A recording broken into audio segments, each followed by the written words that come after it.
বর্তমানে ঢাকাই সিনেমার সবচেয়ে আলোচনার কেন্দ্রবিন্দুতে আছে শাকিব খানের প্রিন্স। প্রিন্স সিনেমার ঘোষণার পর থেকেই দর্শকদের মধ্যে একটাই প্রশ্ন ঘুরছে, এই সিনেমায় নায়িকা কে? আর এখন সেই প্রশ্নের সম্ভাব্য উত্তর ঘিরে চলছে তুমুল গুঞ্জন। শোনা যাচ্ছে ছবিটিতে এক নয় একাধিক নায়িকা থাকতে পারে। আর এই কারণেই সিনেমাটি নিয়ে কৌতূহল এখন আকাশচুম্বী। প্রথম নামটি এসেছে টলিউডের জনপ্রিয় মুখ রুকমিনি মৈত্রীর। দীর্ঘদিন ধরে কলকাতার বড় পর্দায় নিজের জায়গা পাকা করে নিয়েছেন তিনি। যদি সত্যি তিনি প্রিন্সে থাকেন, তবে ঢালিউডে যুক্ত হবে এক নতুন আন্তর্জাতিক স্বাদ। আর সাকিব রুকমিনির জুটি হতে পারে এক বড় চমক।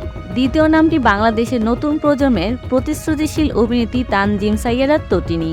মজিব সিনেমায় বেগম ফজিলাতুন্নেসা মজিব চরিত্রে তার অসাধারণ অভিনয় নজর কেড়েছিল সবার।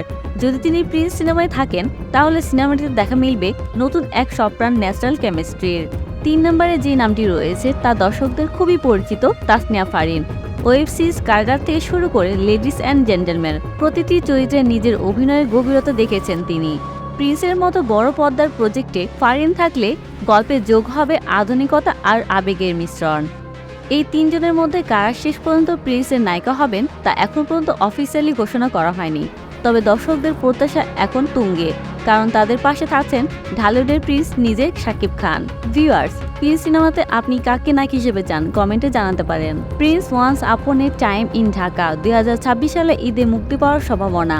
এই সিনেমা নিয়ে যত গুঞ্জন তত কৌতূহল। সব খবর পেতে চোখ রাখুন স্টার গল্প বাংলাতে।